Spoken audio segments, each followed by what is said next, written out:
米国の現状度に鑑み、以上の措置をもって出力を吸収せんと保し。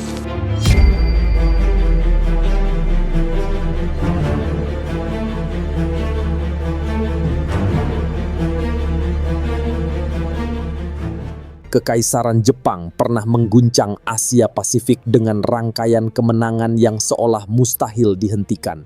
Pearl Harbor diserang secara mendadak, Hong Kong jatuh, Malaya dan Singapura direbut, Filipina dipukul mundur. Di mata dunia, mesin perang Jepang tampil cepat, disiplin dan mematikan, seakan bergerak dengan keyakinan yang tak pernah goyah. Namun di balik citra kekuatan tersebut, benih kehancuran sesungguhnya telah tumbuh dari dalam. Bukan semata karena Amerika Serikat memiliki sumber daya yang lebih besar, atau karena sekutu pada akhirnya mampu membalikan keadaan, melainkan karena doktrin, budaya komando, dan cara berpikir yang dibangun Jepang sendiri perlahan mengubah setiap kemenangan menjadi jebakan. Apa yang semula dipandang sebagai keteguhan lambat laun berubah menjadi ketidakmampuan untuk mengakui kenyataan. Pertanyaannya kemudian bukan sekadar bagaimana Jepang bisa menang begitu cepat, melainkan bagaimana keyakinan untuk selalu menyerang justru menutup jalan untuk bertahan. Mengapa mentalitas tak terkalahkan malah mengunci Jepang ke dalam kekalahan mutlak? Apa yang terjadi ketika disiplin berubah menjadi kepatuhan buta dan keberanian berubah menjadi penolakan terhadap realitas perang? Inilah kisah tentang Jepang yang menaklukkan setengah samudra sebelum akhirnya tersandung oleh doktrinnya sendiri. Tentang kemenangan kilat yang sejak awal menyembunyikan retakan besar. Tentang komando yang memuja kehormatan sambil membungkam nalar. Dan tentang sebuah kekaisaran yang runtuh bukan hanya karena tekanan musuh di luar, tetapi juga karena keyakinan yang tak lagi mampu dikoreksi.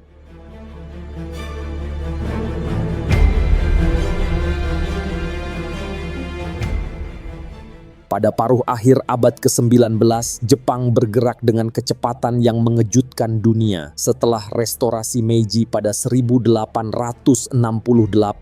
Pemerintahan baru di bawah Kaisar Meiji membongkar tatanan feodal Tokugawa dan membangun negara yang lebih terpusat dengan modernisasi sebagai proyek nasional.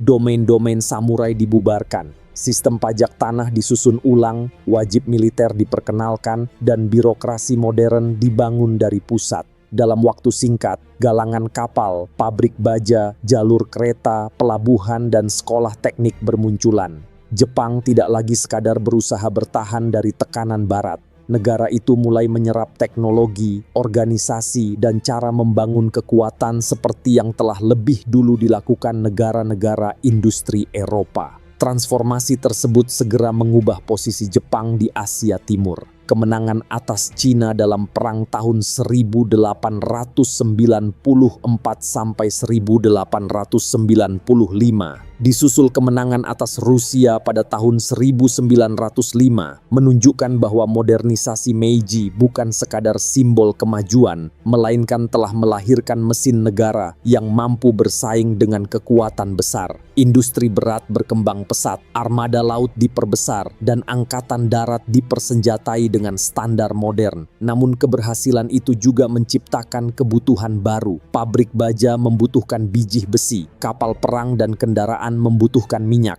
Industri tekstil dan manufaktur membutuhkan pasar sekaligus pasokan bahan mentah yang stabil.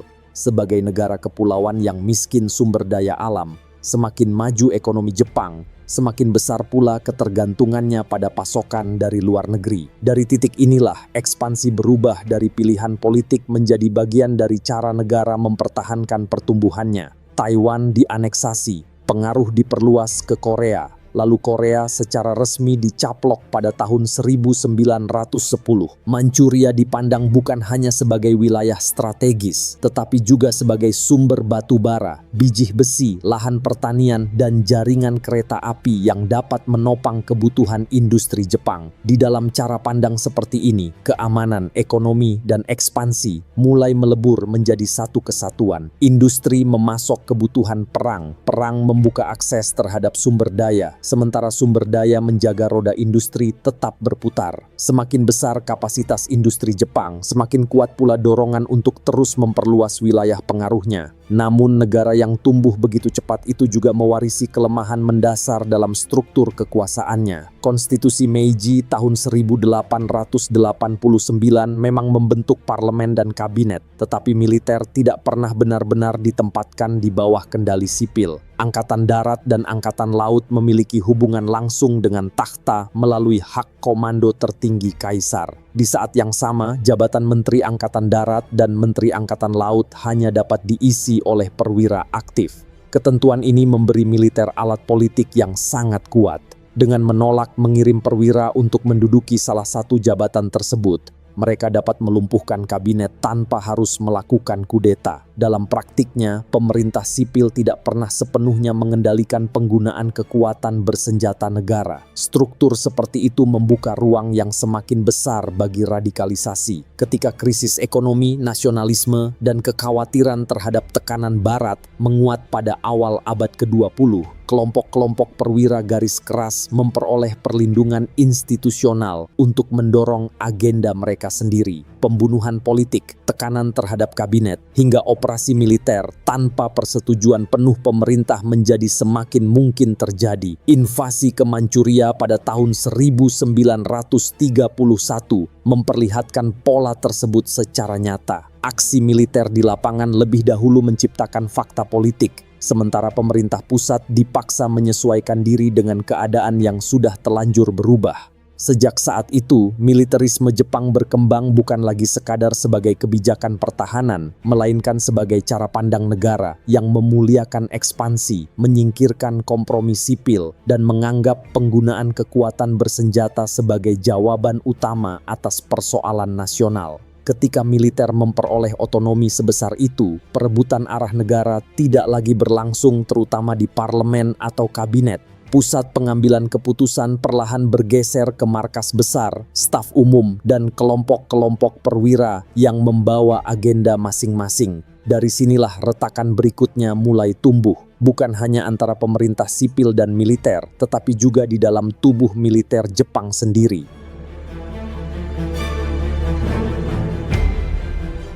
Di atas kertas, Kekaisaran Jepang memiliki dua kekuatan militer modern yang sama-sama mematikan: Angkatan Darat Kekaisaran Jepang atau IJA dan Angkatan Laut Kekaisaran Jepang atau IJN. Namun dalam praktiknya, keduanya lebih menyerupai dua kerajaan bersenjata yang kebetulan berada di bawah satu bendera. Mereka memiliki akademi sendiri, jaringan industri sendiri, jalur promosi sendiri, bahkan budaya politik sendiri. Perbedaan itu membuat keduanya tidak hanya menjadi dua cabang militer, melainkan dua institusi yang saling bersaing untuk menentukan arah masa depan kekaisaran. Persaingan tersebut berakar pada perbedaan cara memandang masa depan Jepang. IJA meyakini bahwa ancaman sekaligus peluang terbesar berada di daratan Asia. Bagi mereka, masa depan Jepang ditentukan oleh penguasaan Korea, Manchuria, Cina Utara, dan jika diperlukan melalui konfrontasi langsung dengan Uni Soviet. Pandangan ini dikenal sebagai Hokushinron atau maju ke utara.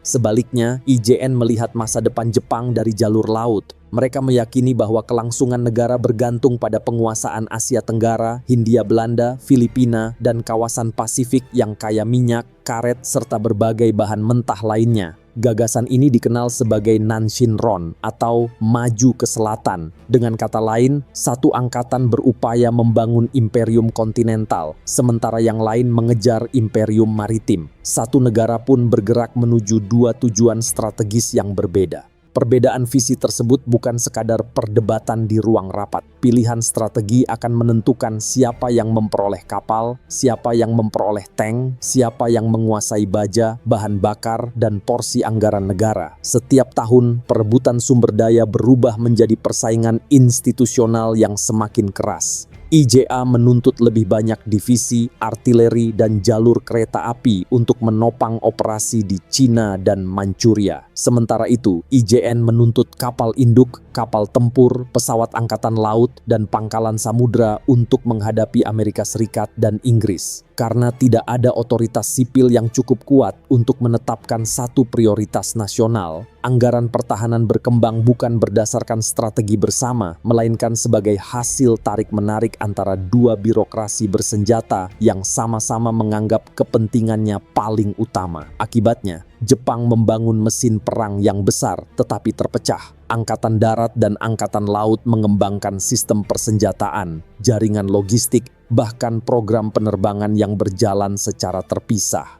Mereka menggunakan jenis pesawat yang berbeda, membangun rantai pasokan yang berbeda, dan mempertahankan wilayah operasi masing-masing dengan semangat kepemilikan yang sempit. Ketika negara-negara lain mulai memperkuat komando gabungan untuk meningkatkan efisiensi perang, Jepang justru membiarkan duplikasi yang mahal tumbuh di hampir setiap sektor.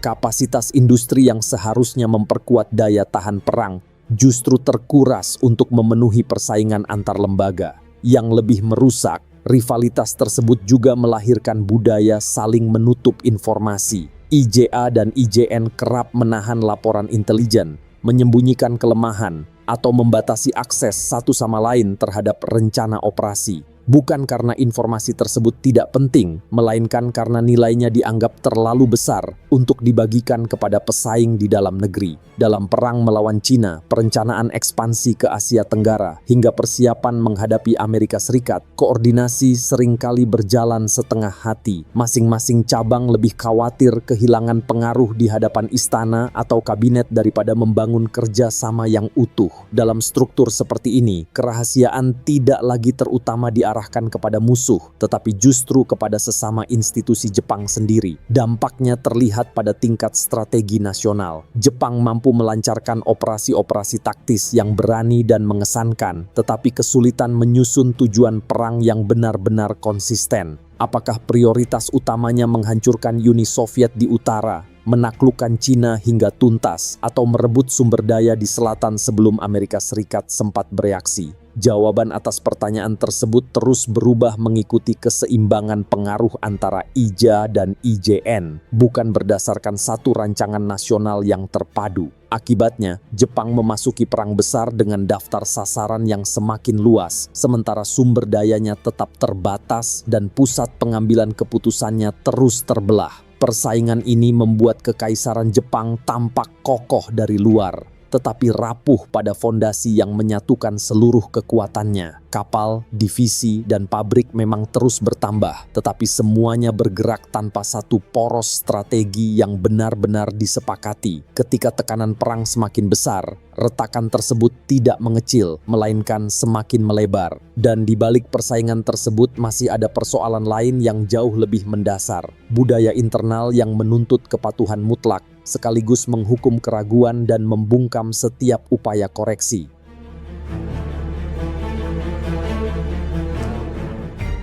Di balik persenjataan modern dan organisasi militer yang tampak rapi, Kekaisaran Jepang membangun kekuatan lain yang jauh lebih sulit diukur: cara berpikir para prajuritnya.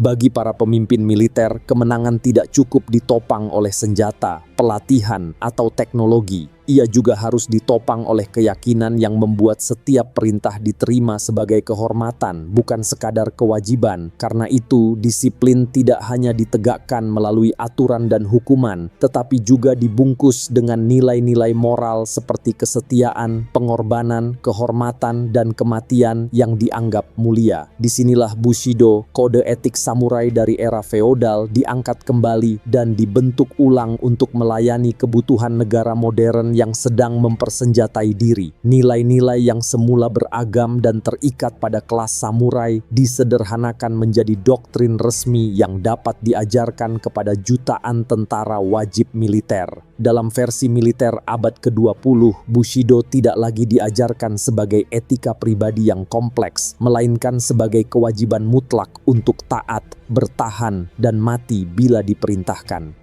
Pedoman seperti Senjin Kun tahun 1941 menegaskan bahwa seorang prajurit tidak boleh hidup dalam kehinaan sebagai tawanan. Kalimat semacam itu membawa konsekuensi yang jauh melampaui pendidikan moral. Menyerah tidak lagi dipandang sebagai salah satu kemungkinan dalam perang, tetapi sebagai noda yang mencoreng keluarga, satuan, dan negara. Dengan kerangka seperti ini, komando tidak perlu terus-menerus menjelaskan apakah sebuah operasi masuk akal atau tidak. Selama ia dibingkai sebagai ujian kehormatan, perintah tetap dianggap pantas dijalankan.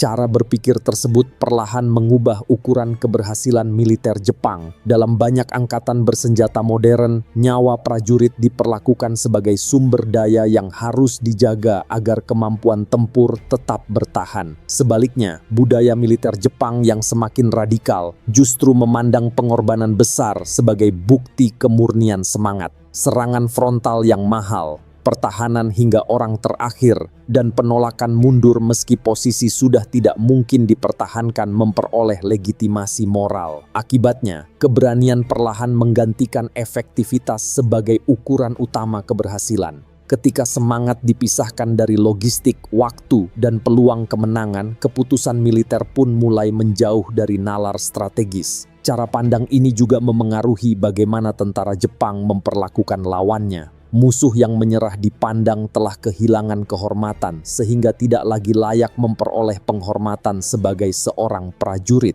Hal inilah yang menjadi akar kekerasan tentara Jepang terhadap tawanan perang dan penduduk sipil terjadi secara sistematis di berbagai front.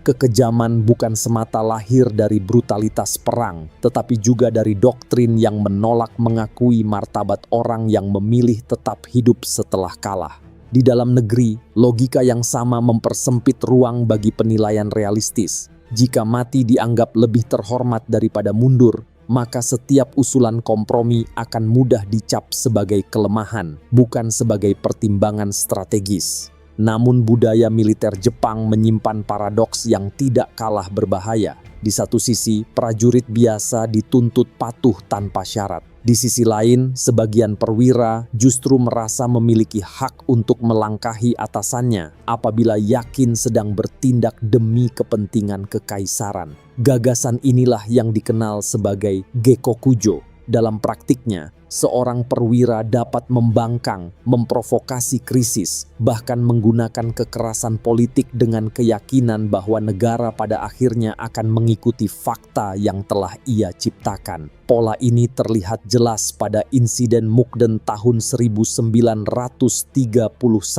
ketika perwira lapangan merekayasa alasan untuk menginvasi Manchuria tanpa persetujuan penuh dari Tokyo. Keberhasilan operasi tersebut mengirim pesan yang sangat berbahaya. Pelanggaran terhadap rantai komando dapat dibenarkan selama menghasilkan ekspansi. Peristiwa tersebut kemudian merambat ke politik dalam negeri. Insiden 15 Mei tahun 1932 yang menewaskan Perdana Menteri Inukai Tsuyoshi disusul percobaan kudeta dalam insiden 26 Februari tahun 1936.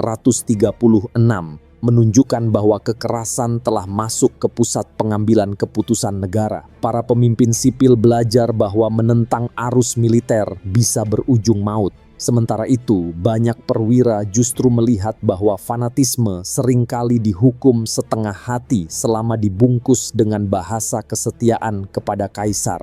Perlahan batas antara disiplin dan pembangkangan menjadi kabur. Yang dinilai bukan lagi apakah tindakan itu mematuhi prosedur, melainkan apakah tindakan tersebut mendorong agenda ekspansi. Ketika Bushido yang dimiliterkan bertemu dengan budaya Gekokujo, militer Jepang membangun struktur komando yang tampak sangat kokoh dari luar, tetapi perlahan kehilangan kemampuan mengoreksi dirinya sendiri. Prajurit di tingkat bawah dipaksa patuh tanpa ruang bertanya. Perwira di tingkat menengah terdorong mengambil tindakan sepihak. Sementara para komandan senior semakin sulit menerima kritik karena setiap keraguan mudah dipandang sebagai kelemahan moral. Laporan yang tidak menyenangkan dilunakkan, Sementara penilaian yang terlalu optimistis lebih mudah diterima daripada kenyataan yang pahit. Dalam sistem seperti ini, keputusan tidak lagi disaring melalui perdebatan profesional, melainkan melalui kesesuaiannya dengan mitos keberanian nasional. Dampaknya sangat nyata. Jepang memasuki Perang Pasifik dengan budaya yang memuliakan serangan, meremehkan mundur, dan menghukum kehati-hatian. Komandan yang meminta waktu, suplai, atau evaluasi ulang bisa terlihat kurang terhormat dibanding mereka yang menawarkan operasi ofensif berisiko tinggi. Semakin besar tekanan yang dihadapi, semakin sempit ruang bagi akal sehat. Ketika pola pikir seperti itu bertemu embargo ekonomi, keterbatasan sumber daya, dan lawan yang memiliki kapasitas industri jauh lebih besar, pilihan yang muncul bukanlah penyesuaian strategi, melainkan perjudian berskala raksasa. Dengan budaya yang telah kehilangan kemampuan mengoreksi dirinya sendiri, Jepang pun melangkah menuju operasi paling berani sekaligus paling menentukan dalam sejarah perangnya di Pasifik, serangan ke Pearl Harbor. Pada musim panas tahun 1941, Jepang menghadapi persoalan yang tidak bisa lagi diselesaikan hanya dengan kemenangan di medan perang. Amerika Serikat bersama Inggris dan Belanda memperketat embargo sebagai respons atas ekspansi militer Jepang di Tiongkok dan pendudukan Indochina Prancis. Pukulan terbesar datang dari minyak. Sebagian besar kebutuhan energi Jepang berasal dari impor, sementara angkatan laut, angkatan udara, industri, dan jaringan logistiknya bergantung penuh pada pasokan tersebut.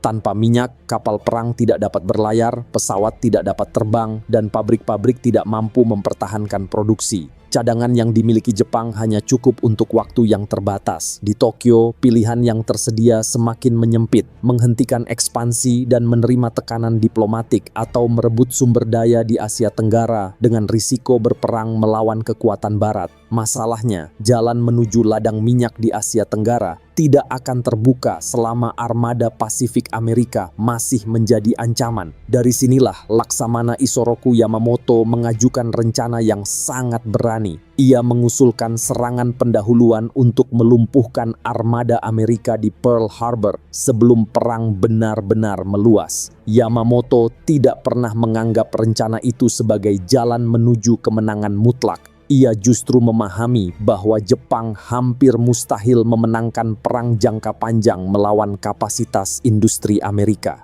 Karena itu, tujuan utamanya jauh lebih sederhana, membeli waktu. Jika armada Amerika bisa dipukul pada hari pertama, Jepang berharap memperoleh beberapa bulan untuk merebut Filipina, Malaya, Hindia Belanda, dan wilayah-wilayah penting lain sebelum Amerika sempat mengerahkan seluruh kekuatannya. Pada pagi 7 Desember tahun 1941, rencana itu tampak berhasil hampir tanpa celah. Gelombang pesawat Jepang menyerang Pearl Harbor dengan koordinasi yang rapi dan efek kejut yang luar biasa. Kapal-kapal tempur Amerika dihantam di pelabuhan, lapangan udara dibombardir, dan ratusan pesawat rusak atau hancur dalam hitungan jam. Bagi dunia, serangan itu menunjukkan bahwa Jepang mampu melaksanakan operasi gabungan yang sangat terencana, disiplin, dan mematikan. Keberhasilan tersebut segera diikuti rentetan kemenangan di berbagai front. Hong Kong jatuh, Filipina terdesak, Malaya berhasil dikuasai, Singapura menyerah, dan Hindia Belanda direbut. Dalam waktu singkat, Jepang membangun wilayah kekuasaan yang belum pernah mereka capai sebelumnya. Dari luar, laju ekspansi itu tampak nyaris tidak terbendung. Namun justru di balik kemenangan itulah persoalan yang lebih besar mulai tumbuh. Keberhasilan Pearl Harbor memperkuat keyakinan lama di dalam militer Jepang bahwa keberanian, serangan mendadak, dan semangat ofensif mampu menutupi segala kekurangan lain.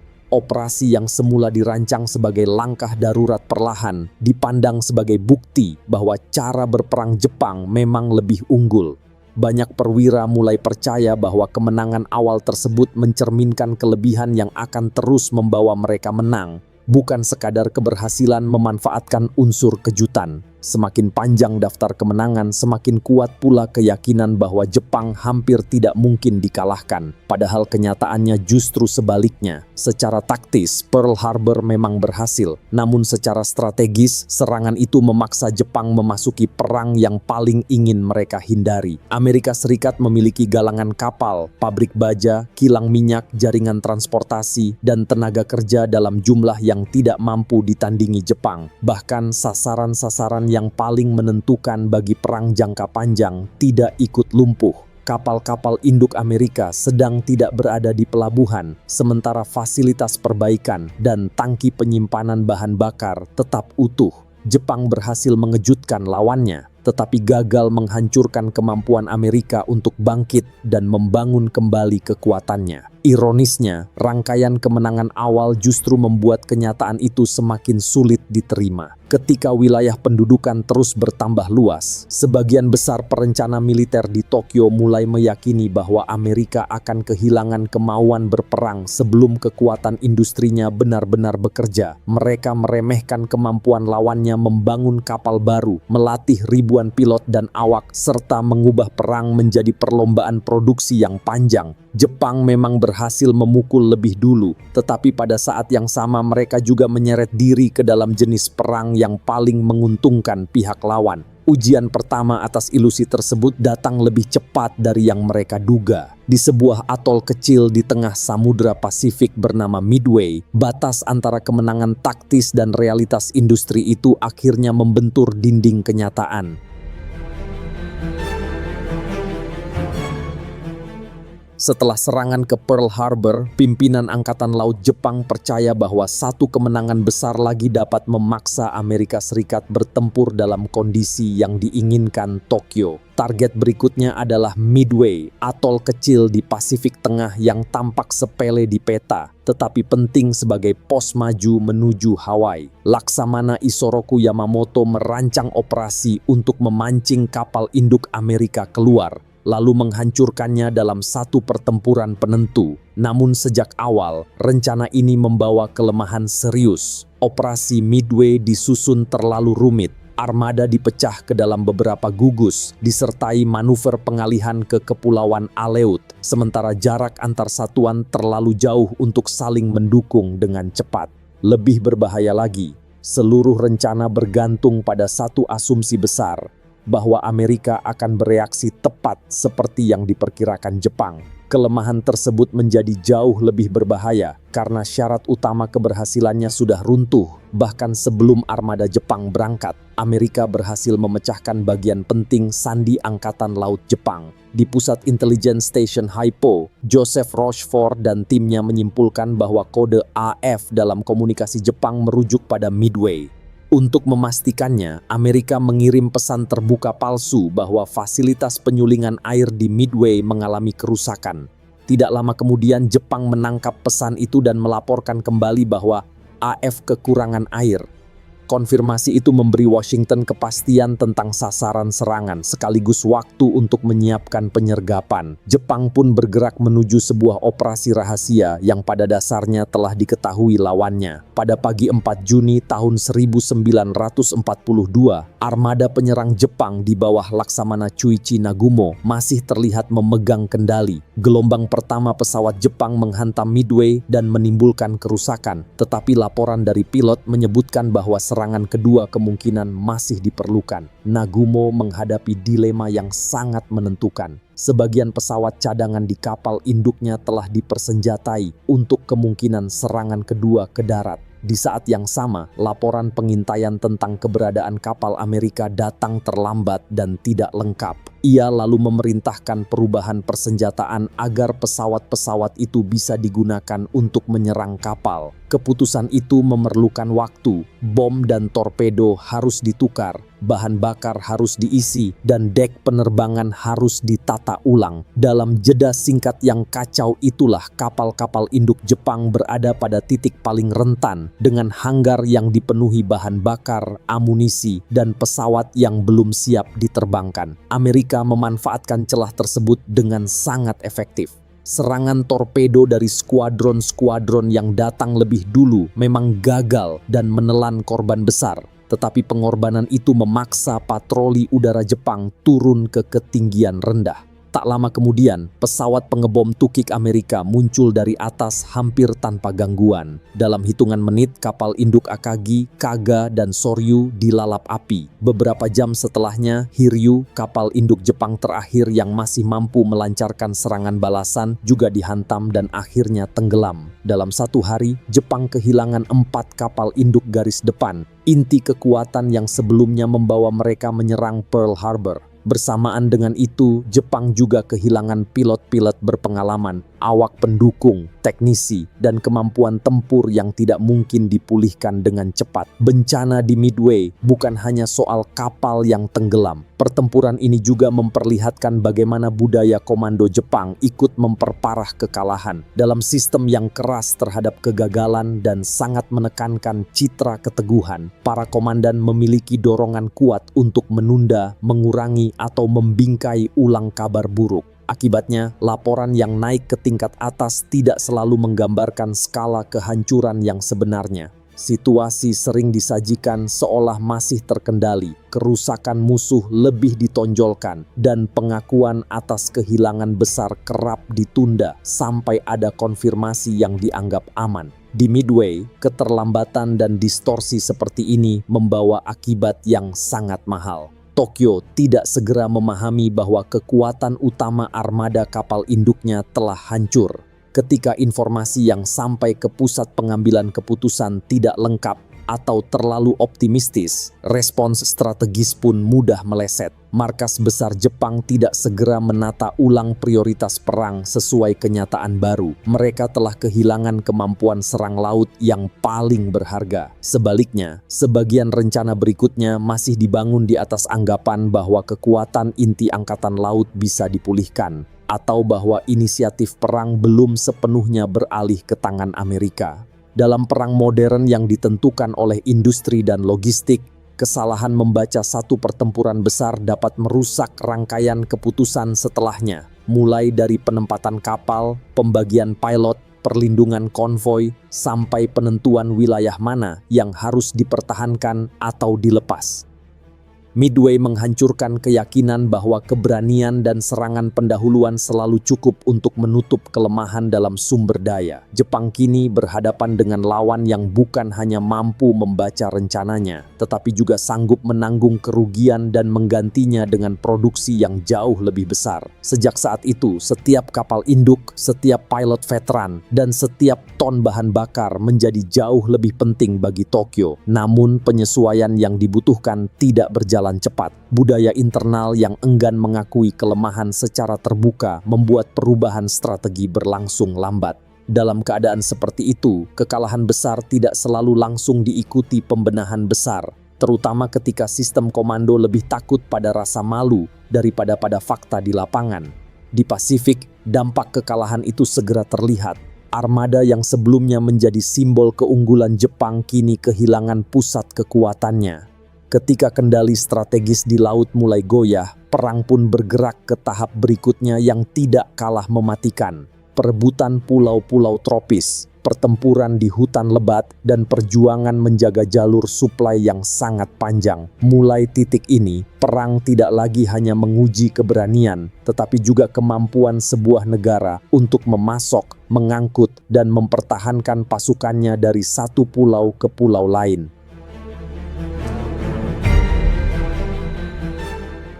Pada bulan Agustus tahun 1942, perang di Pasifik memasuki fase yang lebih panjang, lebih berat, dan jauh lebih menguras tenaga. Ketika marinir Amerika mendarat di Guadalcanal dan merebut lapangan terbang yang kemudian diberi nama Henderson Field, Jepang melihat pulau tersebut sebagai posisi yang tidak bisa dilepas begitu saja. Guadalcanal segera menjadi titik penting dalam perebutan kendali strategis di Kepulauan Solomon. Bagi Tokyo, kehilangan pulau ini berarti membiarkan Amerika memiliki pangkalan udara yang dapat mengganggu jalur komunikasi Jepang di kawasan tersebut. Karena itu, alih-alih menilai ulang kemampuan nyata mereka setelah kekalahan di Midway, komando Jepang justru memilih masuk ke dalam perang atrisi jangka panjang, sebuah jenis pertempuran yang pada akhirnya lebih menguntungkan pihak dengan kekuatan logistik lebih besar.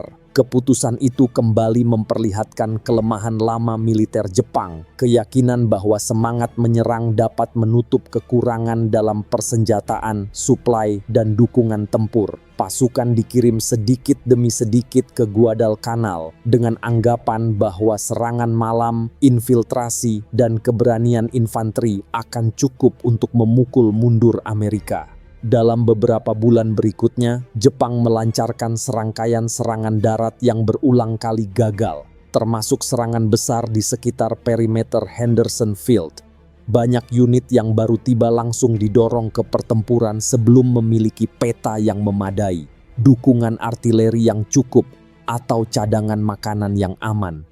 Komando terus menuntut serangan, seakan kemenangan hanya ditentukan oleh kemauan bertempur, bukan oleh kemampuan menjaga pasukan tetap hidup dan efektif di garis depan. Masalah terbesar di Guadalcanal sebenarnya bukan keberanian tempur, melainkan logistik. Setelah Amerika menguasai Henderson Field, wilayah di sekitar pulau itu pada siang hari berada di bawah ancaman tetap pesawat sekutu. Kapal-kapal Jepang yang bergerak lambat dan membawa muatan besar menjadi sasaran yang sangat mudah diserang.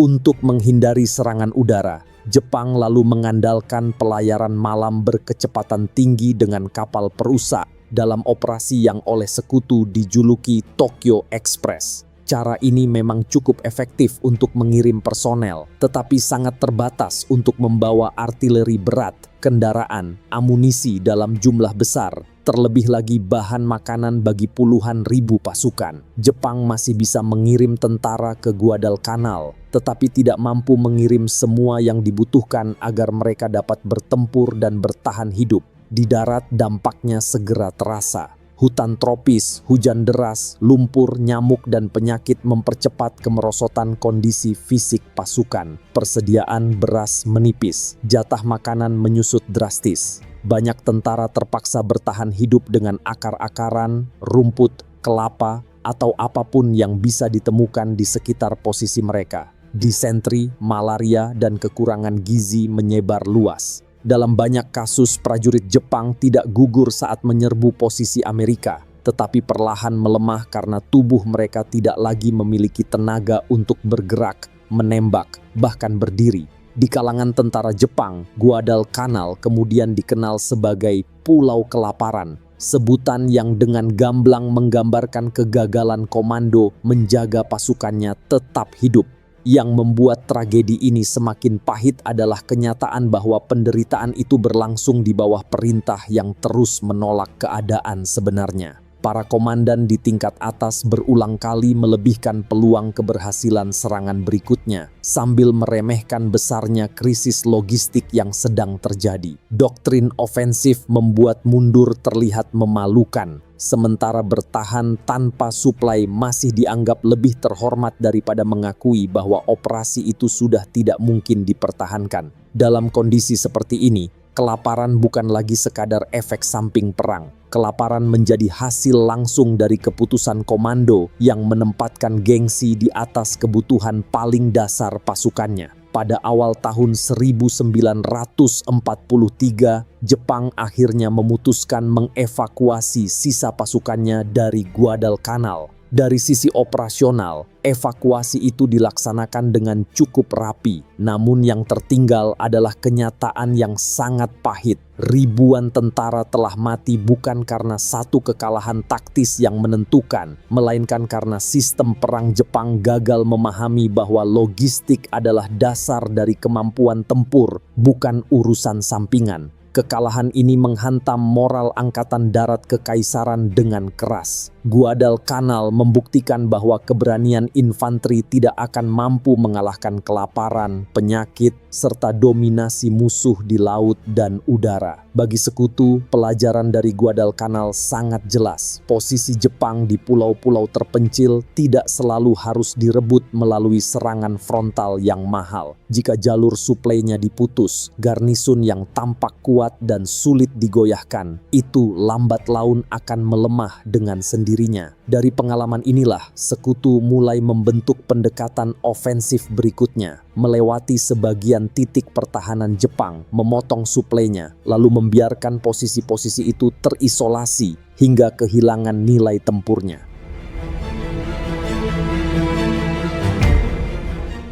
Setelah Guadalcanal, sekutu menyadari satu pelajaran penting dalam perang melawan Jepang. Kemenangan tidak selalu menuntut setiap benteng direbut melalui pertempuran langsung. Banyak garnisun Jepang memang dibangun untuk bertahan sampai titik terakhir, tetapi keberadaannya bergantung pada pasokan laut, perlindungan udara, dan jalur komunikasi yang terus berfungsi. Begitu ketiga unsur itu diputus, sebuah benteng yang tampak kuat dapat berubah menjadi pulau yang terisolasi tanpa kemampuan memengaruhi jalannya perang. Dari pemahaman inilah lahir strategi yang kemudian dikenal sebagai island hopping atau lompatan pulau. Di kawasan Pasifik Barat Daya, Jenderal Douglas MacArthur menjadi salah satu tokoh utama yang menerapkan pendekatan ini. Alih-alih menyerang setiap posisi Jepang, ia bersama para perencana sekutu hanya memilih sasaran yang benar-benar bernilai strategis, seperti pulau atau pesisir yang dapat dijadikan pangkalan udara, pelabuhan, atau titik awal bagi operasi berikutnya.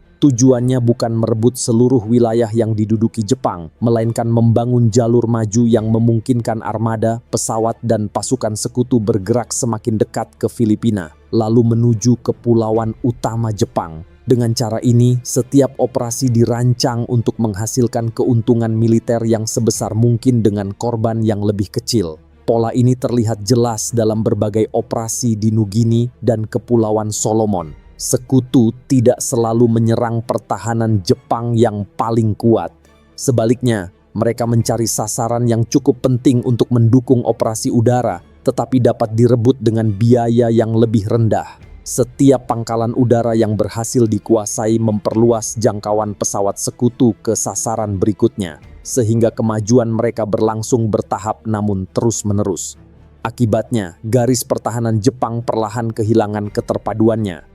Bukan karena dihancurkan dalam satu pertempuran besar, melainkan karena setiap posisi penting diputus dari jaringan pertahanan yang menopangnya. Dampak strategi ini paling terasa bagi garnisun Jepang yang tertinggal di belakang garis depan. Pangkalan besar seperti Rabaul yang sebelumnya dipersiapkan sebagai benteng utama tidak selalu diserbu secara langsung. Sekutu memilih mengisolasinya dengan menghancurkan lapangan udara, mengebom fasilitas militer, dan memutus jalur suplai laut. Akibatnya, puluhan ribu tentara Jepang tetap bertahan di sana, tetapi tidak lagi mampu memengaruhi jalannya perang. Mereka masih menguasai wilayah yang sama, namun kekuatan itu praktis telah kehilangan nilai strategis. Strategi ini juga memanfaatkan salah satu kelemahan dalam budaya militer Jepang, karena banyak komandan memandang setiap posisi sebagai kehormatan yang harus dipertahankan sampai akhir. Berbagai garnisun tetap bertahan meski peluang menerima bantuan atau melancarkan serangan balasan hampir tidak ada. Dalam banyak kasus, sekutu tidak perlu menghancurkan mereka melalui pertempuran langsung. Setelah laut dan udara di sekitarnya dikuasai, waktu, kelaparan, penyakit, dan kekurangan logistik perlahan menggerus kemampuan tempur pasukan yang terjebak. Dalam perang modern, membuat pasukan musuh kehilangan fungsi strategis seringkali sama efektifnya dengan menghancurkannya di medan tempur. Karena itu, island hopping bukan sekadar strategi untuk merebut pulau demi pulau. Pendekatan ini juga merupakan perang logistik yang memaksa Jepang menguras sumber dayanya sendiri. Setiap pulau yang dilewati berarti sekutu dapat menghemat amunisi, kapal, dan nyawa prajurit untuk sasaran yang benar-benar penting. Sebaliknya, Jepang harus terus mempertahankan garnisun besar yang semakin sulit dipasok, dipersenjatai, bahkan dievakuasi. Semakin lama perang berlangsung, semakin banyak posisi Jepang yang masih bertahan di atas peta, tetapi tetapi tidak lagi memiliki arti dalam jalannya perang. Ketika satu demi satu pangkalan terdepan Jepang berhasil diisolasi, sekutu memperoleh pijakan untuk bergerak semakin dekat ke kepulauan utama Jepang.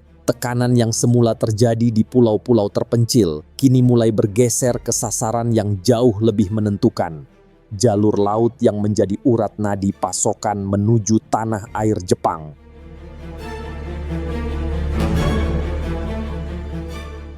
Di balik pertempuran-pertempuran besar yang lebih sering dikenang, ada perang lain yang berlangsung jauh lebih sunyi, tetapi sama mematikannya. Perang terhadap jalur logistik Jepang. Sebagai negara kepulauan yang miskin sumber daya, Kekaisaran Jepang bergantung hampir sepenuhnya pada laut untuk mempertahankan mesin perangnya. Minyak dari Hindia Belanda, biji besi dan bauksit dari Asia Tenggara, karet, bahan pangan, serta berbagai bahan mentah lain harus menempuh ribuan kilometer sebelum tiba di pabrik dan pangkalan militer di kepulauan utama. Selama jalur laut itu tetap terbuka, industri dan militer Jepang masih bisa bertahan. Namun ketika jalur tersebut mulai terputus, setiap kemenangan di medan tempur perlahan kehilangan arti karena tidak lagi didukung oleh pasokan yang dibutuhkan. Amerika Serikat menyadari bahwa disitulah kelemahan terbesar Jepang berada. Sejak awal perang, kapal-kapal selam Amerika mulai dikirim untuk memburu pelayaran niaga Jepang. Pada tahun-tahun pertama, hasilnya belum memuaskan karena torpedo yang sering gagal meledak, koordinasi operasi yang belum matang, serta doktrin penggunaan kapal selam yang masih dalam pengembangan. Namun setelah berbagai masalah tersebut berhasil diatasi, kampanye tersebut berubah menjadi operasi penghancuran logistik yang berlangsung tanpa henti. Tanker minyak, kapal kargo, hingga kapal pengangkut pasukan menjadi sasaran utama di jalur pelayaran antara Asia Tenggara dan Jepang.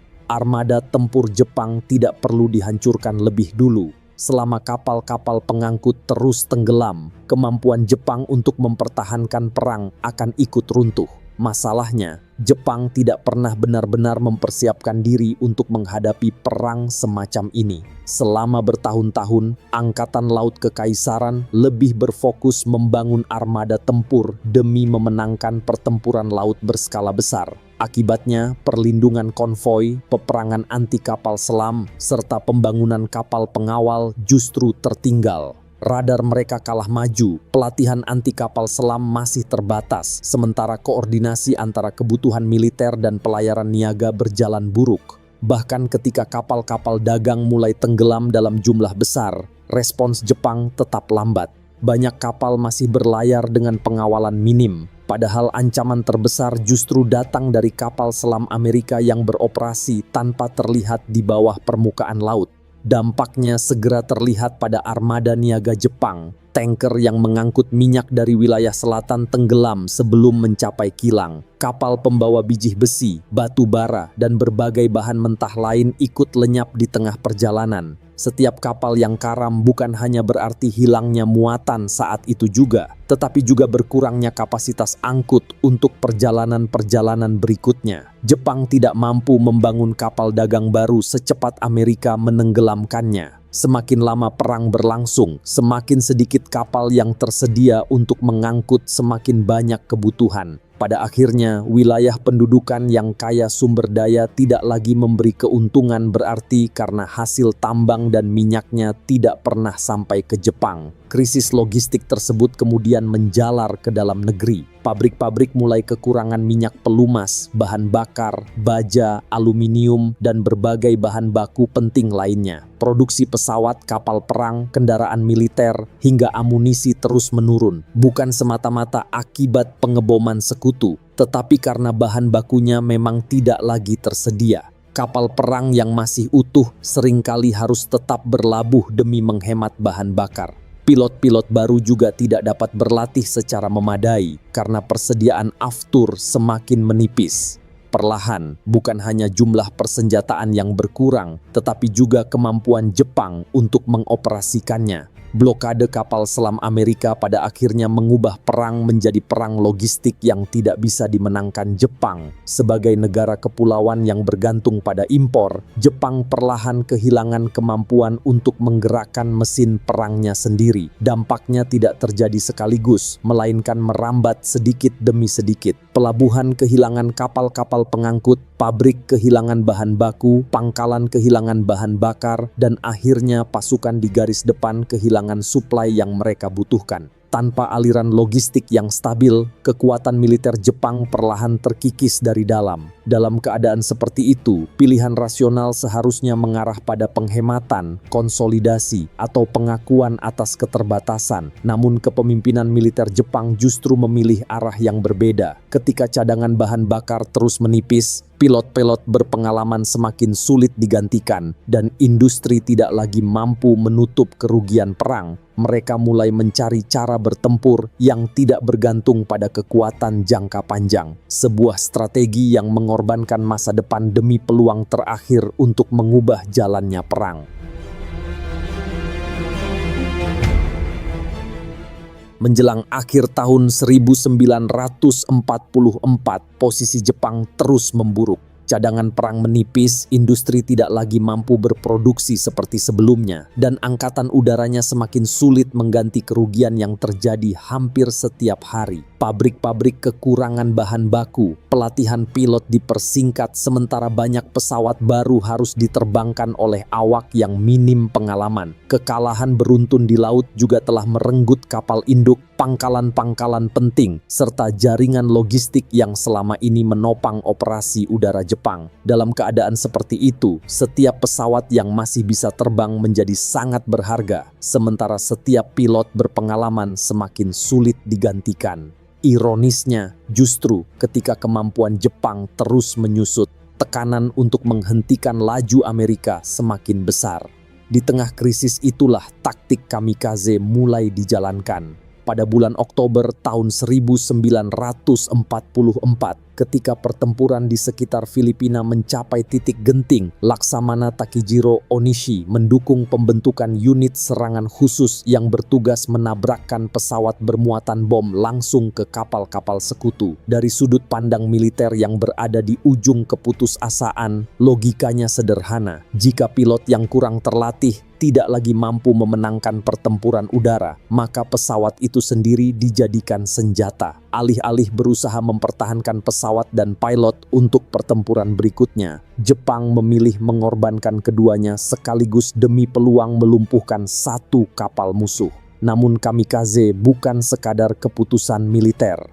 Taktik ini hanya dapat dijalankan karena budaya militer Jepang telah lama membentuk landasan yang mendukungnya. Doktrin yang memuliakan kematian di medan perang, menganggap menyerah sebagai aib, dan menghubungkan pengorbanan dengan kehormatan negara kini diwujudkan dalam bentuk yang paling ekstrem. Banyak penerbang yang dikirim menjalankan misi ini bahkan belum sepenuhnya matang sebagai pilot tempur. Mereka dilepas melalui upacara resmi, mengenakan ikat kepala hachimaki, membawa surat perpisahan, dan dipuji sebagai lambang pengabdian kepada kaisar. Di balik seluruh simbol itu tersembunyi kenyataan yang jauh lebih pahit. Jepang yang kehabisan bahan bakar, waktu, dan sumber daya, kini mengirim generasi mudanya menuju misi yang hampir tidak memberi peluang untuk kembali. Serangan kamikaze memang menimbulkan kerusakan yang nyata. Sejumlah kapal sekutu mengalami kerusakan berat, beberapa bahkan tenggelam, sementara para pelaut Amerika harus menghadapi ancaman yang berbeda dari pertempuran sebelumnya. Mereka tidak lagi berhadapan dengan pilot yang berusaha bertahan hidup, melainkan dengan lawan yang memang berangkat untuk mati. Meski demikian, dampak strategisnya tetap terbatas. Industri Amerika mampu memperbaiki bahkan mengganti kapal yang rusak dalam waktu yang relatif singkat. Armada sekutu terus bertambah, radar dan pertahanan udara semakin efektif. Sementara pengalaman menghadapi serangan bunuh diri membuat sistem pertahanan mereka terus berkembang. Kamikaze berhasil meningkatkan kerugian yang harus ditanggung Amerika, tetapi tidak mampu menghentikan laju ofensifnya.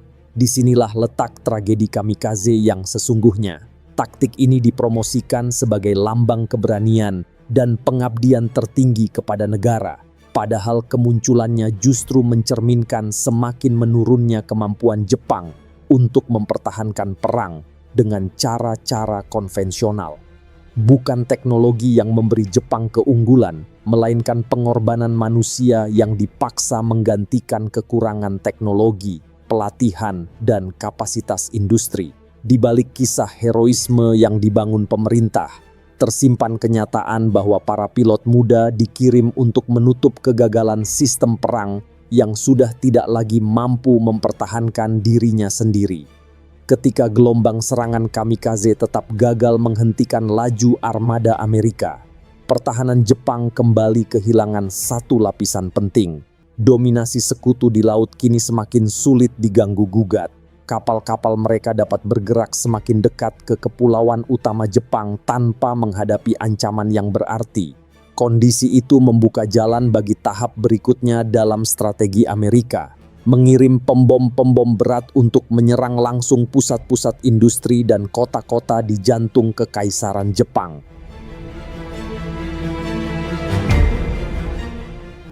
Ketika sekutu berhasil merebut Kepulauan Mariana pada tahun 1944, jalannya perang memasuki babak baru. Pulau-pulau itu bukan sekadar wilayah yang berpindah tangan. Dari landasan pacunya, pesawat pengebom berat B-29 Amerika kini mampu menjangkau kepulauan utama Jepang secara langsung. Tokyo, Nagoya, Osaka, Kobe, dan kota-kota penting lainnya kini berada dalam jangkauan serangan udara yang dapat dilakukan berulang kali. Perlindungan yang selama ini diberikan oleh jarak mulai menghilang. Jika sebelumnya pertempuran banyak berlangsung di laut atau di pulau-pulau yang jauh dari Jepang, kini perang mulai hadir tepat di langit kota-kotanya sendiri. Pada tahap awal, kampanye B-29 belum berjalan sesuai harapan. Cuaca buruk, ketinggian terbang, dan arus jet atau jet stream yang sangat kuat membuat pengeboman presisi sulit dilakukan. Keadaan berubah setelah Jenderal Curtis LeMay mengubah pendekatan operasi. Ia memerintahkan pesawat terbang lebih rendah pada malam hari dan mengganti sasaran utama menjadi kawasan perkotaan dengan menggunakan bom-bom pembakar. Kota-kota Jepang yang didominasi bangunan kayu menjadi sangat rentan terhadap serangan semacam ini. Sasarannya bukan lagi sekadar satu pabrik atau instalasi militer,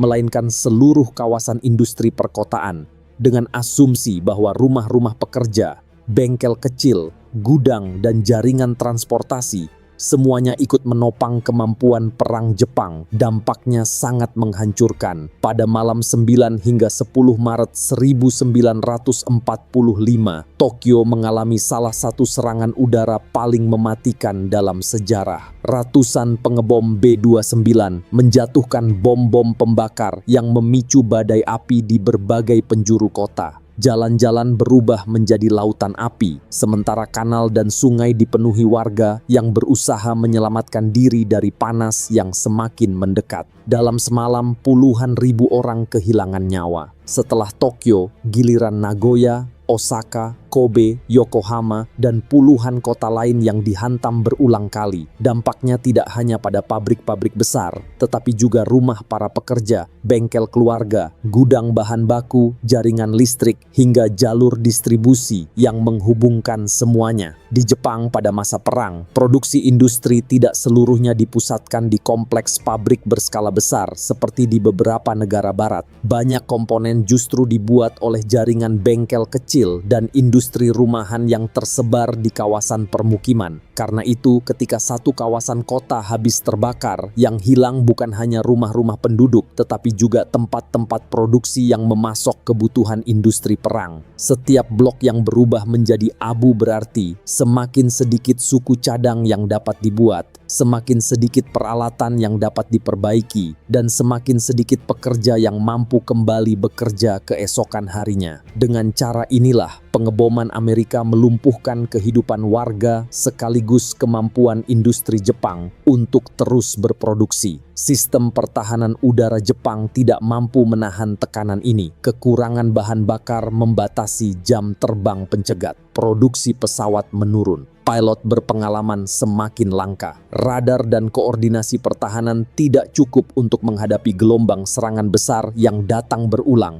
Artileri anti pesawat tetap menembak, tetapi hasilnya jauh dari cukup. Kota-kota Jepang tetap terbakar, bukan karena tidak ada perlawanan, melainkan karena kekuatan yang tersisa sudah tidak lagi mampu mengimbangi serangan Amerika. Dampaknya jauh melampaui kerusakan fisik. Bagi para pemimpin Jepang, rangkaian pengeboman itu menjadi bukti bahwa perang kini telah mencapai wilayah yang selama ini menjadi pusat pemerintahan, industri, dan kehidupan masyarakat. Pabrik-pabrik berhenti beroperasi, jalur transportasi terganggu, jutaan warga mengungsi, sementara kemampuan negara untuk memulihkan diri terus melemah dari minggu ke minggu. Ironisnya, bahkan di tengah kehancuran sebesar itu, sebagian kalangan militer masih meyakini bahwa satu pertempuran penentu atau satu pengorbanan besar dapat memaksa Amerika mempertimbangkan perundingan. Namun, harapan tersebut tidak bertahan lama. Ketika kota-kota Jepang telah berubah menjadi puing dan abu, tekanan datang hampir bersamaan dari dua arah. Dari udara, Amerika membawa senjata baru dengan daya hancur yang belum pernah disaksikan dunia. Sementara dari daratan Asia, Uni Soviet yang selama ini masih dipandang sebagai kemungkinan penengah, justru bersiap memasuki perang sebagai musuh. Dalam hitungan hari, dua peristiwa inilah yang akan mengubah akhir Perang Pasifik secara permanen. Pada Agustus tahun 1945, kekalahan Jepang sudah di depan mata. Kota-kotanya porak-poranda, industrinya lumpuh, dan jalur lautnya diblokade sekutu. Namun di tengah keadaan itu, sebagian pemimpin militer masih berharap perang dapat diakhiri melalui syarat yang lebih ringan daripada penyerahan tanpa syarat. Harapan tersebut bertumpu pada Uni Soviet yang saat itu masih terikat fakta netralitas dengan Jepang. Tokyo berharap pihak Moskow bersedia menjadi perantara untuk membuka perundingan dengan sekutu. Peluangnya memang kecil, tetapi keyakinan itulah yang membuat Jepang terus menunda keputusan untuk menyerah. Harapan itu runtuh pada tanggal 6 Agustus tahun 1945. Pagi itu, pesawat pengebom B-29 Enola Gay menjatuhkan bom atom di kota Hiroshima. Dalam hitungan detik, pusat kota berubah menjadi lautan reruntuhan. Gelombang panas yang luar biasa membakar manusia dan bangunan, ribuan orang tewas hampir seketika. Mereka yang selamat harus menghadapi luka bakar parah, bangunan yang roboh, dan paparan radiasi yang saat itu belum dipahami sepenuhnya. Ketika laporan pertama tiba di Tokyo, banyak pejabat sulit mempercayainya. Belum pernah ada satu bom yang mampu menimbulkan kehancuran sebesar itu. Kerusakan yang biasanya membutuhkan ratusan pesawat pengebom kini dapat diciptakan hanya dengan satu senjata. Namun, kehancuran Hiroshima belum cukup untuk mengakhiri perdebatan di kalangan kepemimpinan Jepang. Sebagian petinggi militer masih menganggap serangan itu sebagai kejadian luar biasa, tetapi belum cukup untuk mengubah jalannya perang. 3 hari kemudian, tepatnya tanggal 9 Agustus, bom atom kedua dijatuhkan di Nagasaki. Untuk kedua kalinya, sebuah kota hancur hanya oleh satu bom. Kini semakin jelas bahwa Jepang menghadapi senjata yang tidak dapat dihentikan oleh pertahanan udara. Kerugiannya tidak dapat digantikan oleh industri yang telah lumpuh dan tidak dapat dilawan hanya dengan semangat juang. Ancaman bahwa serangan serupa akan terus berlanjut mulai menggoyahkan keyakinan mereka untuk mempertahankan perang. Ketika Jepang masih berusaha memahami dampak bom atom, pukulan lain datang dari arah yang sama sekali tidak mereka harapkan. Pada tanggal 8 Agustus tahun 1945, Uni Soviet menyatakan perang terhadap Jepang. Beberapa jam kemudian, Tentara Merah melancarkan ofensif besar ke Manchuria. Serangan itu berlangsung cepat dan terkoordinasi, menghantam tentara Kwantung yang selama bertahun-tahun dianggap sebagai kekuatan utama Jepang di Asia Daratan. Namun, pasukan tersebut sudah jauh melemah. Banyak perlengkapan modern telah dipindahkan ke medan perang lain, sementara personelnya tidak siap menghadapi serangan Soviet dalam skala sebesar itu. Dalam waktu singkat, garis pertahanan Jepang mulai runtuh. Dampak invasi Soviet jauh melampaui sekadar hilangnya wilayah. Masuknya Moskow ke dalam perang menghancurkan harapan terakhir Jepang untuk mencari jalan damai melalui mediasi. Selama Uni Soviet masih bersikap netral, Tokyo masih bisa berharap ada ruang untuk berunding dengan sekutu. Namun setelah Soviet ikut berperang, kemungkinan tersebut lenyap sepenuhnya. Pada saat yang sama, Jepang kini menghadapi ancaman perang di dua front. Amerika Serikat dari arah Pasifik dan Uni Soviet dari daratan Asia. Korea, Manchuria, Sakhalin, bahkan Hokkaido kini berada dalam jangkauan operasi militer Soviet. Bagi para pemimpin Jepang, kekalahan bukan lagi sekadar soal kehilangan wilayah, melainkan ancaman terhadap kelangsungan seluruh kekaisaran.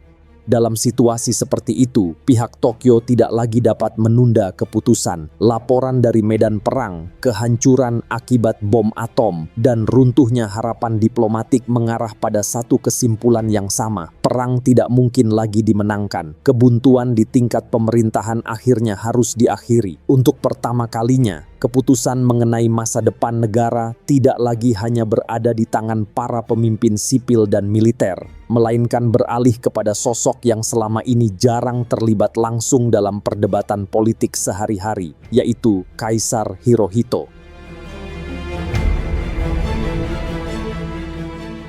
Pada pertengahan Agustus tahun 1945, keadaan Jepang sebenarnya sudah tidak lagi menyisakan banyak pilihan. Dua kota dihancurkan bom atom, Uni Soviet memasuki perang, dan harapan untuk memperoleh penyelesaian melalui jalur diplomatik telah sirna. Namun satu persoalan paling penting justru belum terpecahkan. Apakah Jepang akan menyerah atau terus berperang? Di dalam Dewan Perang Tertinggi, para pemimpin negara terbelah tajam. Sebagian mulai menerima bahwa perang tidak mungkin lagi dimenangkan. Namun kelompok garis keras di dalam militer tetap berharap satu pertempuran besar di kepulauan Jepang akan memaksa sekutu melonggarkan syarat penyerahan. Bahkan ketika kota-kota hancur, armada laut tidak lagi mampu beroperasi, dan peluang diplomasi telah tertutup, keyakinan untuk terus bertempur tetap dipertahankan. Perpecahan itu menunjukkan bahwa fanatisme militer masih begitu kuat hingga hari-hari terakhir perang. Dalam sistem politik Jepang pada masa itu, kaisar jarang terlibat langsung dalam pengambilan keputusan sehari-hari. Kedudukannya sangat tinggi, tetapi pemerintahan dijalankan oleh kabinet, para pemimpin militer, dan dewan-dewan tinggi. Karena itu, tindakan Kaisar Hirohito saat itu menjadi sesuatu yang tidak biasa. Ketika para pemimpin negara tidak mampu mencapai kesepakatan, ia turun tangan dalam konferensi kekaisaran dan menyatakan bahwa Jepang harus menerima syarat-syarat dalam deklarasi Potsdam. Keputusan itu bukan sekadar simbolis. Dengan kewibawaannya sebagai kepala negara, Hirohito mengakhiri kebuntuan yang tidak mampu diselesaikan oleh para pemimpin sipil maupun militer. Namun keputusan itu tidak langsung diterima oleh semua pihak. Di kalangan militer, masih ada perwira yang menolak menyerah dan berusaha menggagalkan proses tersebut. Pada malam tanggal 14 Agustus, sekelompok perwira melancarkan percobaan kudeta yang kemudian dikenal sebagai Insiden Kyujo. Mereka berusaha menguasai istana kekaisaran, mencari rekaman pidato Hirohito, dan mencegah siaran penyerahan diri disiarkan kepada rakyat. Upaya itu akhirnya gagal karena tidak memperoleh dukungan dari para komandan senior. Pada akhirnya, kesetiaan mereka kepada kaisar lebih kuat daripada keinginan sebagian kecil perwira untuk meneruskan perang. Pada tanggal 15 Agustus 1945, suara Hirohito akhirnya diperdengarkan ke seluruh Jepang melalui siaran radio yang dikenal sebagai Gyokuon Hoso. Bagi sebagian besar rakyat Jepang, itulah pertama kalinya mereka mendengar suara kaisar secara langsung. Bahasa yang digunakan memang sangat formal sehingga tidak mudah dipahami semua pendengar. Tetapi pesannya tidak menimbulkan keraguan.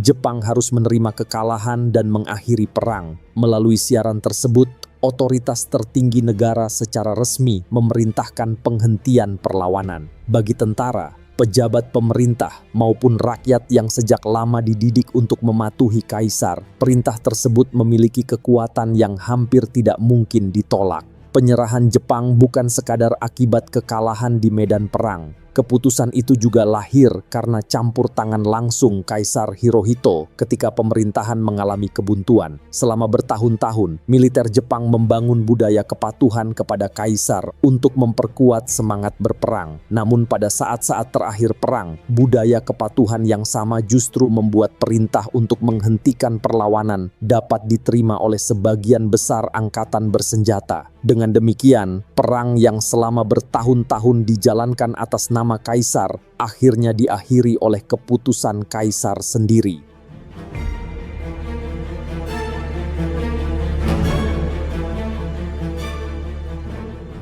Setelah tahun 1945, Jepang tidak bangkit dengan mempertahankan doktrin yang pernah membawanya menguasai sebagian besar Asia Pasifik. Sebaliknya, negara tersebut membongkar banyak prinsip yang sebelumnya dianggap tidak boleh diganggu. Militer ditempatkan di bawah kendali pemerintah sipil, konstitusi baru membatasi penggunaan kekuatan bersenjata, dan perhatian negara dialihkan ke pembangunan industri, teknologi, pendidikan, serta perdagangan. Dalam beberapa dekade berikutnya, Jepang kembali menjadi salah satu negara paling berpengaruh di dunia, tetapi bukan melalui penaklukan wilayah, melainkan melalui kekuatan ekonomi dan inovasi. Perang Pasifik juga meninggalkan pelajaran yang melampaui kisah kekalahan Jepang. Keruntuhan sebuah negara jarang terjadi dalam semalam. Kekalahan Jepang bukan hanya ditentukan oleh bom atom atau pertempuran-pertempuran besar pada tahun-tahun terakhir perang. Proses tersebut telah dimulai jauh sebelumnya, ketika militer semakin sulit dikendalikan oleh pemerintahan sipil, ketika persaingan antar lembaga menghambat pengambilan keputusan, dan ketika kritik dipandang sebagai ancaman, bukan sebagai cara untuk memperbaiki kebijakan. Dari luar, negara itu masih tampak kuat, namun di balik berbagai kemenangan awalnya, kemampuan untuk menilai keadaan secara jernih mulai terkikis. Mungkin itulah warisan paling penting dari Perang Pasifik. Sejarah menunjukkan bahwa sebuah negara atau organisasi tidak selalu runtuh karena kekurangan keberanian atau sumber daya. Terkadang, kehancuran justru berawal ketika para pemimpinnya berhenti mendengar kritik, menganggap keyakinan sendiri selalu benar, dan gagal menyesuaikan diri dengan kenyataan yang terus berubah. Pada akhirnya, kisah Jepang pada tahun 1945 bukan sekadar penutup sebuah perang besar, melainkan pengingat bahwa keputusan yang diambil jauh sebelum kekalahan seringkali menentukan bagaimana sebuah bangsa akhirnya dikenang.